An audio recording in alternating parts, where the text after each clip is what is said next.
In the dead of winter, an entire Maryland town became convinced a woman was freezing people to death with witchcraft. Crops failed. Children turned blue in their beds. Livestock died standing upright in the snow. And as panic spread through the colony, a mob marched into the woods, carrying torches, determined to end the black magic horror, to burn the witch responsible, before the cold killed them all. But the woman they hunted, Moll Dyer, didn't die in the fire. In this witchcraft documentary, you will see how Moll Dyer escaped barefoot into the frozen wilderness, pursued through the darkness like an animal. And what happened next became one of the most terrifying legends in American history, one of the most remembered events in Salem witch trials. The men chasing her eventually found her kneeling on a massive stone in the middle of the forest, her body frozen solid, one hand pressed against the rock.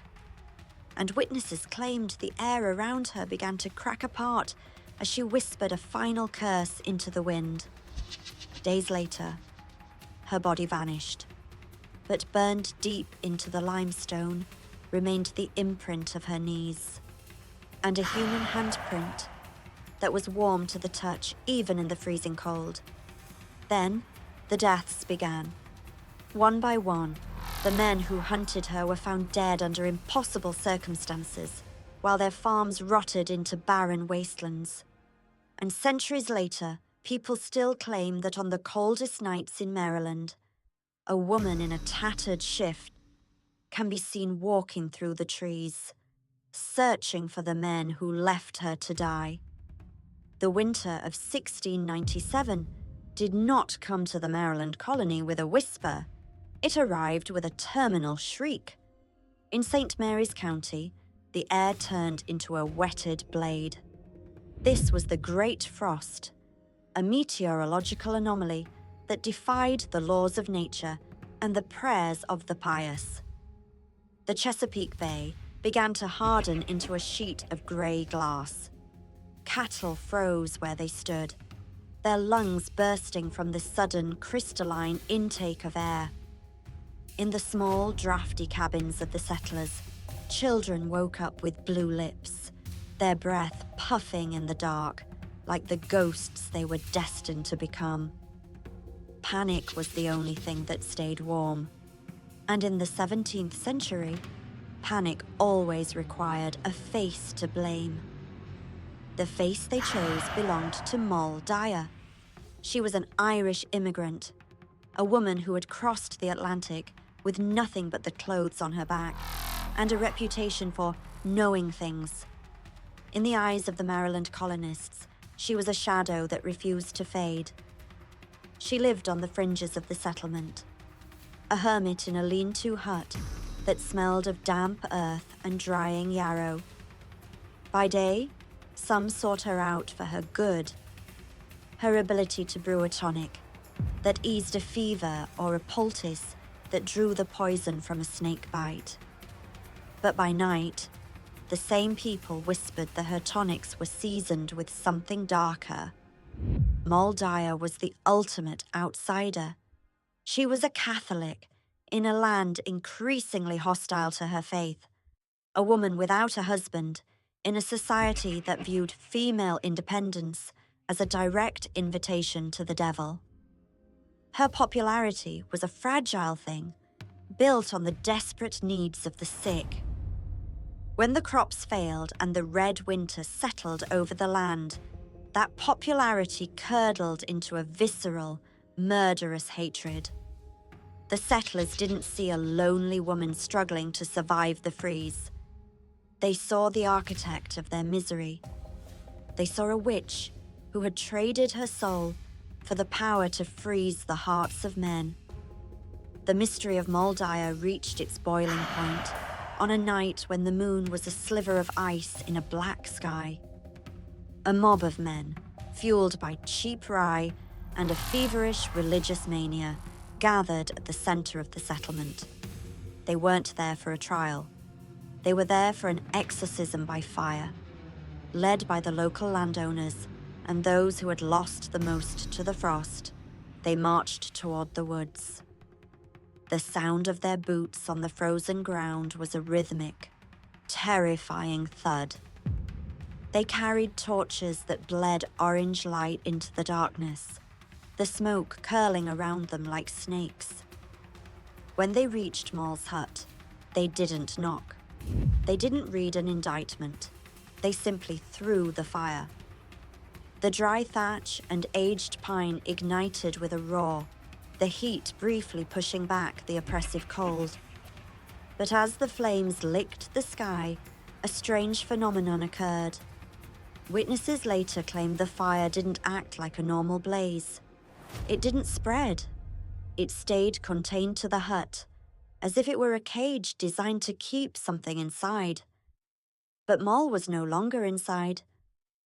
By the time the roof collapsed into a bed of glowing embers, a single set of footprints led away from the fire and into the deep, unforgiving Maryland wilderness. This began the most sensational, occult event in American folklore, the sealing of the stone. Moll Dyer fled into the woods, her thin shift tattered, and her feet bare against the jagged ice. The mob pursued her, their dogs howling at a scent that didn't seem human. They chased her for miles, driven by a bloodlust that the cold couldn't dampen. But as they neared a large outcropping of limestone near the edge of a frozen stream, the pursuit ended in a silence so sudden, it felt like a physical blow. The men found her, but they could not touch her. Moll Dyer was kneeling atop a massive, flat limestone rock. She was facing the direction of the town that had betrayed her.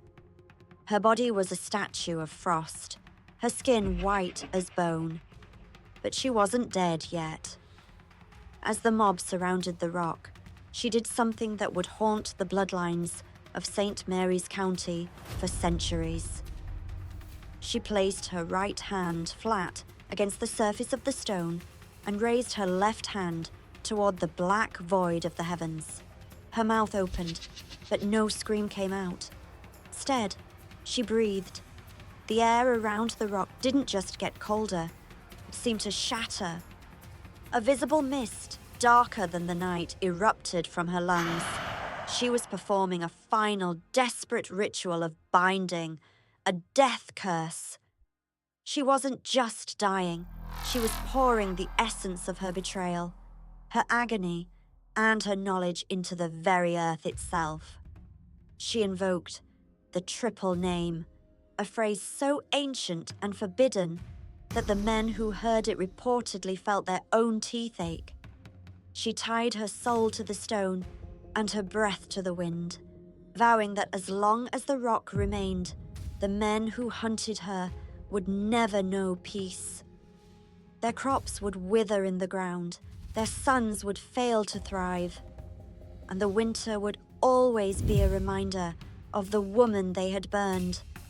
As the final syllable left her lips, Moll Dyer's body seized.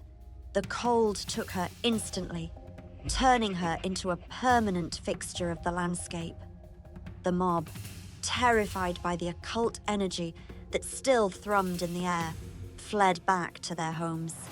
They left her there, a frozen monument to their own cruelty. It wasn't until several days later, when the great frost finally began to break, that a few brave souls returned to the woods to recover the body. What they found was a physical impossibility. Moll Dyer's body was gone. Some say she vanished into the mist. Others say the wolves claimed what was left.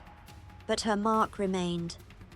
Burned deep into the surface of the limestone were the indentations of her knees and, most terrifyingly, the perfect, scorched print of her right hand. The rock was no longer just a piece of earth. It was a conduit. It was warm to the touch, even in the freezing air. and the handprint seemed to pulse with a faint, rhythmic heat, like a heart buried deep in the stone. The aftermath of the sealing of the stone was a slow-motion catastrophe for the families involved in the mob. The bad that Moll Dyer brought to society was a legacy of generational trauma and supernatural dread. Within a year, the leader of the mob was found dead in his bed, his skin covered in a layer of frost even though it was mid-July. One by one, the men who had carried the torches met violent, unexplained ends.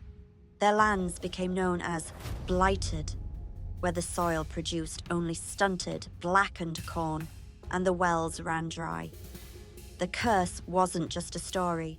It was a socio-economic reality that depressed the region for decades. But there was a good that came from her death, though it was a bitter one. The tragedy of Moll Dyer became a cautionary tale that curbed the extreme witch-hunting fervor that was consuming the northern colonies, like Salem. The people of Maryland, horrified by the physical evidence of the stone and the visible decay of the families involved, retreated from the practice of public execution for witchcraft. Moll Dyer became a martyr for the misunderstood, a symbol of the dangers of mob rule. She moved from being a hated witch to a tragic, protective spirit of the woods. To this day, Moll Dyer's rock remains in St. Mary's County. It was moved to the front of the local courthouse in the 1970s, but the mystery only deepened. People who touched the stone report sudden drops in temperature, a feeling of intense sorrow, and some have even claimed to see the image of a woman in a tattered shift walking the road on the coldest nights of the year. The handprint is still there, a permanent, anatomical record of a woman's final act of defiance. The popularity of Moll Dyer has transitioned into a lucrative, if eerie, form of tourism. Every winter, as the anniversary of the fire approaches, the air in the county seems to change. The sensationalism of her death curse attracts those looking for the occult, but the locals know better than to treat it as a game. They know that when the wind howls through the Maryland pines and the first frost bites the ground, it isn't just the weather. It is Moll Dyer reaching out from the limestone, reminding the world that the things we bury in the dark rarely stay hidden. The queen of the Maryland winter still reigns, not from a throne, but from a rock that refuses to forget.